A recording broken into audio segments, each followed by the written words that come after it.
Maka dari itu Syekh Sultana minta, ya Allah, kalau engkau kabulkan, izinkan aku bersama Rasulullah setiap saat.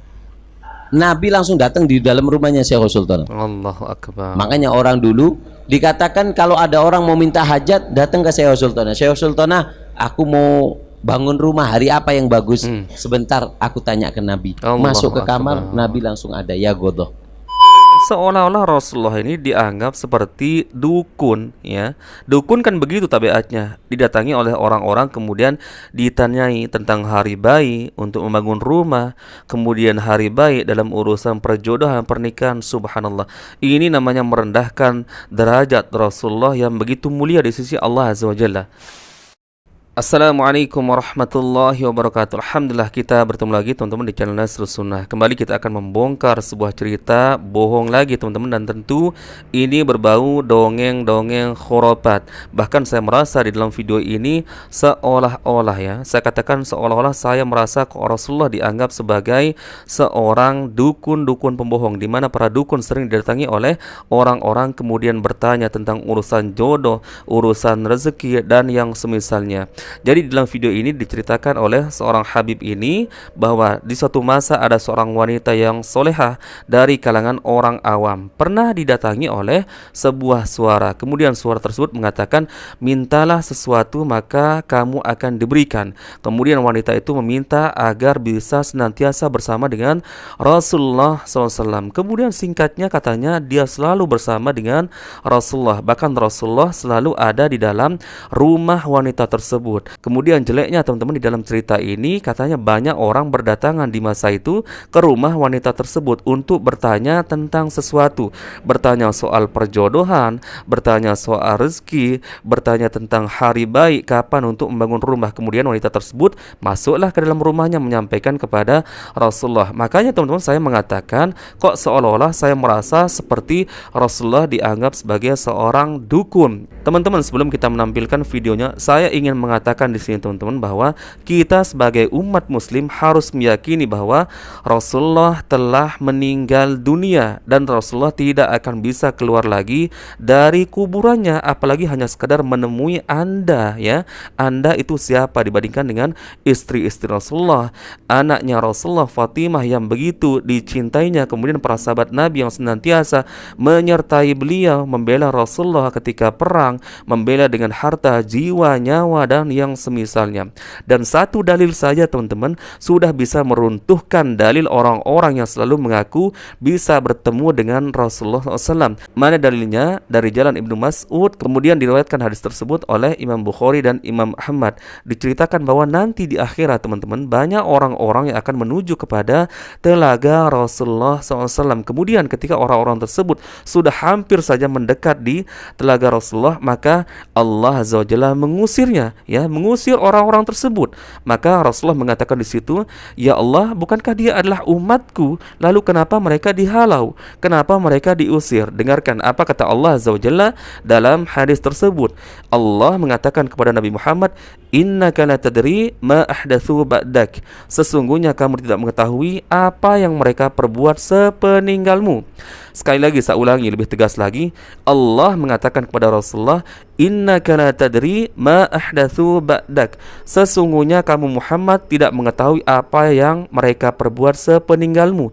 Ini jelas dalil menjelaskan bahwa ketika Rasulullah meninggal dunia tidak mengetahui urusan dunia, tidak mengetahui urusan umat. Lalu bagaimana mungkin ada cerita-cerita bohong seperti ini mengatakan Rasulullah selalu bersamaku? Bahkan orang-orang katanya bisa bertanya tentang perkara jodoh, perkara hari baik, kemudian ditanyakan kepada Rasulullah. Subhanallah. Makanya dari awal saya mengatakan kok cerita ini seperti mirip-mirip, seperti menyamakan Rasulullah dengan perdukunan. Lah teman-teman, kalau Rasulullah bisa keluar dari kuburannya menemui manusia yang masih hidup, tentu bukan Anda yang pertama kali ditemui. Rasulullah akan menemui istri-istrinya yang beliau cintai, anak-anaknya seperti Fatimah. Bahkan dikisahkan ketika Rasulullah meninggal dunia, Fatimah begitu terpukul, begitu bersedih, begitu sering menangis, sampai-sampai kalau tidak salah sekitar 6 bulan atau 8 bulan ketika Rasulullah SAW meninggal dunia, maka Fatimah pun meninggal dunia. Kemudian Umar bin Khattab juga teman-teman sampai-sampai tidak percaya bahwa Rasulullah meninggal dunia. Kemudian mengatakan, jika aku mendengar ada orang mengatakan Rasulullah meninggal dunia, maka aku akan penggal lehernya. Lah, kalau Umar bin Khattab tahu Rasulullah bisa keluar dari kuburannya, untuk apa Umar bin Khattab bersedih, bahkan marah, bahkan mengeluarkan kata-kata seperti itu, ingin memenggal orang-orang yang mengatakan Rasulullah meninggal dunia? Maka satu hadis ini saja teman-teman sudah bisa membantah, meruntuhkan dalil orang-orang yang selalu mengklaim dirinya bertemu dengan Rasulullah SAW. Taib, teman-teman, kita simak videonya seperti apa. Ini dia. Dulu di Tahrim itu ada namanya Syekhah Sultanah binti Ali Az-Zubaidi. Syekhah Sultanah binti Ali Az-Zubaidi. Orang awam. Dekat tempatnya, dekat di Sayyidina Muhajir ilallah. Mudah-mudahan bisa ditakdirkan ke kota Tahrim insyaallah. Amin Allahumma. Syekhah Sultanah ini orang awam. Biasa istimewanya satu. Punya sidik. Setiap ada kiai datang, habaib datang, masyayikh datang, ngaji dicatat, dicatat. Sampai satu saat Syekhah Sultanah ini mendapatkan hatif. Hatif itu suara tanpa orang. Makanya dulu sebelum ada HP ini, telepon itu bahasa Arabnya apa? Hatif, iya kan? Dulu kan terkenalnya hatif. Telepon dodo itu apa namanya terkenalnya? Hatif. Ada suaranya, nggak ada orang, itu namanya hatif. Dan ini dikenal oleh para sufi, oleh para ahli tasawuf. Hatif itu adalah suara yang nggak ada orangnya. Biasanya dari apa namanya malaikat atau yang lain, ilham dari Allah atau katanya apa namanya dari malaikat. Itu namanya hatif, suara tanpa orang. Pada waktu itu Syekhah Sultanah mendengarkan suara. Apa suaranya? Saltuto, minta maka kau akan diberi. Ya apa ini? Minta kamu akan diberi. Orang soleh, orang soleha, Syekhah Sultanah bangun tidur langsung datang ke gurunya. Ngomong, ya Syekh, saya ini malam-malam dengar suara tanpa orang, hatif, disuruh minta. Apa yang harus aku minta? Seandainya ada satu permintaan, apa yang harus aku minta? Kata syekhnya, ya Sultanah, Syekhah Sultanah, ketahuilah tidak ada kenikmatan di dunia ini melebihi daripada bertemu dengan Rasulullah SAW. Dan di akhirat tidak ada kenikmatan yang lebih nikmat melainkan daripada melihat zatnya Allah Subhanahu wa Ta'ala. Maka dari itu Syekhah Sultanah minta, ya Allah, kalau engkau kabulkan, izinkan aku bersama Rasulullah setiap saat. Makanya Syekhah Sultanah ini menjadi langsung permintaannya tinggi, mintanya besar. Sampai dikatakan oleh Syekh Sawaf mengatakan, idza baqa ilmul akhbar, jika ingin tahu kabar-kabar, ja'ahun nabi wastiddar, Nabi langsung datang di dalam rumahnya Syekhah Sultanah. Allahu Akbar. Makanya orang dulu di daerah Tahrim, di luar Tahrim, kalau Syekhah Sultanah itu tempatnya di luar kota Tahrim, dekatnya Sayyidina Muhajir di sana. Itu apa namanya? Dikatakan kalau ada orang mau minta hajat, datang ke Syekhah Sultanah. Syekhah Sultanah, aku mau bangun rumah, hari apa yang bagus? Sebentar, aku tanya ke Nabi. Masuk ke kamar, Nabi langsung ada, ya godoh. Mau nikahkan anak, sebentar, masuk ke Nabi. Sampai idza baqa ilmul akhbar ja'ahun nabi wasdiddar. Ini keistimewaannya Syekhah Sultanah. Subhanallah, teman-teman, antum sudah dengar ya. Makanya di awal saya mengatakan seolah-olah Rasulullah ini dianggap seperti dukun, ya. Dukun kan begitu tabiatnya, didatangi oleh orang-orang, kemudian ditanyai tentang hari baik untuk membangun rumah, kemudian hari baik dalam urusan perjodohan, pernikahan. Subhanallah, ini namanya merendahkan derajat Rasulullah yang begitu mulia di sisi Allah Azza wa Jalla. Dan herannya orang-orang sufi ini, teman-teman, ini sangat mengherankan. Karakter orang-orang sufi itu begitu, misalkan katanya didatangi oleh sebuah suara, pasti mereka mengklaim itu suara dari malaikat kah, ilham dari Allah Azza wa Jalla kah. Kenapa tidak pernah berpikir bahwa suara itu dari syaitan? Nih, dengarkan teman-teman. Suatu kisah ini dan kisahnya sahih dari Syekh Abdul Qadir Al-Jilani. Syekh Abdul Qadir Al-Jilani di masanya pernah didatangi oleh suara juga, teman-teman. Kemudian dikatakan kepada Syekh Abdul Qadir Al-Jilani, "Wahai Abdul Qadir Al-Jilani, pada hari ini Allah telah halalkan apa yang Allah haramkan bagi orang lain." Ya, coba bayangkan ya. Katanya dalam suara tersebut mengatakan kepada Syekh Abdul Qadir Al-Jilani, hari ini Allah Azza wa Jalla telah menghalalkan apa yang Allah Azza wa Jalla haramkan bagimu. Coba bayangkan. Mungkinkah Allah Azza wa Jalla menghalalkan sesuatu yang haram hanya khusus untuk Syekh Abdul Qadir Al-Jilani? Akan tetapi lihat ya. Lihat Syekh Abdul Qadir Al-Jilani ya membantah suara tersebut. Syekh Abdul Qadir Al-Jilani mengatakan, "Nyahlah kau dari hadapanku karena aku tahu engkau adalah syaitan, engkau adalah iblis. Tidak mungkin Allah Azza wa Jalla menghalalkan sesuatu yang jelas Allah Azza wa Jalla telah haramkan." Misalkan perzinahan, teman-teman. Yang jelas orang seawam-awam apapun tahu bahwa berzina itu hukumnya haram.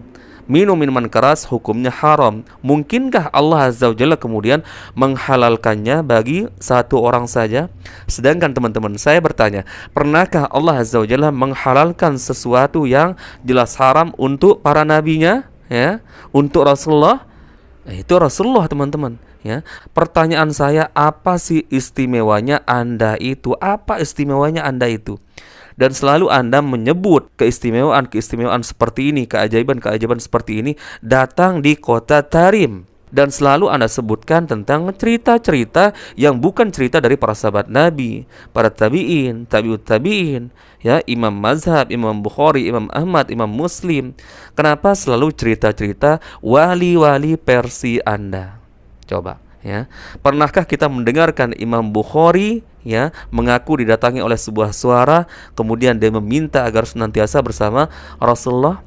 Siapa yang tidak tahu Imam Mazhab? Ya, siapa yang tidak mengetahui Imam Bukhari, Imam Muslim? Saking karomahnya besar, teman-teman. Coba antum bayangkan, ilmunya masih dipegang sampai dengan detik ini. Ilmunya di antara mereka, para ulama tersebut, masih digunakan sebagai rujukan sampai dengan detik ini. Itulah karomah terbesar dari para ulama yang sebenarnya, yaitu keilmuannya, berkah dari ilmu yang pernah dia ajarkan di masa mereka hidup sampai dengan detik ini masih bisa dinikmati oleh orang-orang di zaman kita ini. Siapa ulama yang tidak menggunakan rujukan dari Imam Hanafi, Maliki, Hambali, ya, Syafi'i, Imam Bukhari, Imam Ahmad, Abu Dawud, At-Tirmizi, dan ulama-ulama hadis yang lainnya.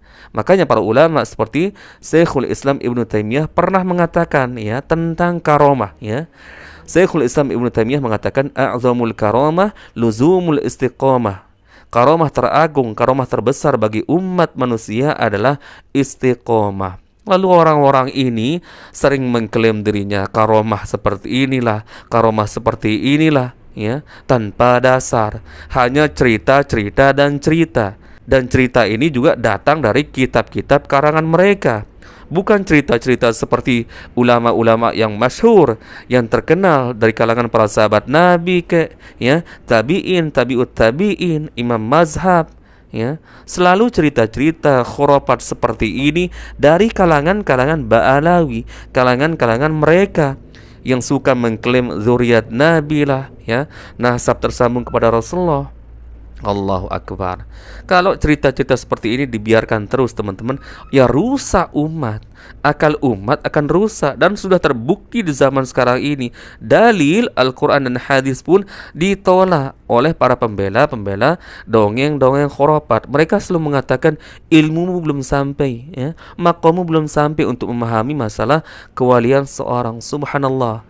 Lalu seolah-olah dia saja yang mengklaim dirinya paling paham tentang seorang wali, tentang masalah karomah. Ingat teman-teman, dan saya tidak akan pernah bosan-bosan untuk mengingatkan bahwa waliullah itu versi Allah Azza wa Jalla, versi Islam, versi dalil, bukan wali yang memiliki karomah-karomah tertentu, memiliki keajaiban-keajaiban tertentu. Meskipun karomah itu ada, kita tidak pernah mendustakan namanya mukjizat, namanya karomah, akan tetapi bukan yang dikarang-karang, apalagi melampaui batas, melebihi derajat para nabi, para rasul, para sahabat nabi yang dijamin masuk masuk surga, teman-teman. Ingat firman Allah Azza wa Jalla tentang wali-walinya, ala inna awliya Allahi la khaufun alaihim wa lahum yahzanun alladzina amanu wa kanu yattaqun.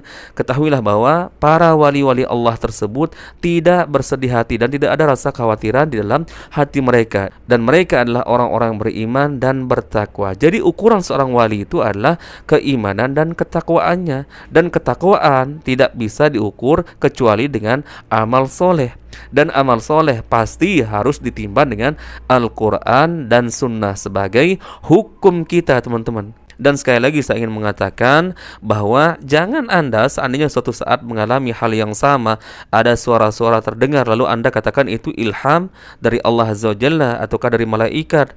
Anda harus berpikir dulu dan melihat kisah-kisah zaman terdahulu. Banyak para ulama dahulu yang pernah didatangi oleh suara-suara, akan tapi mereka membantah karena suara itu bertentangan dengan ajaran Islam, ya. Contoh seperti Syekh Abdul Qadir Al-Jilani didatangi oleh suara, kemudian dikatakan kepadanya, hari ini Allah Azza wa Jalla telah halalkan apa yang Allah haramkan. Maka Syekh Abdul Qadir Al-Jilani mengatakan, dusta, kamu adalah syaitan, kamu adalah iblis. Tidak mungkin Allah Azza wa Jalla menghalalkan sesuatu yang jelas haram khusus kepadaku.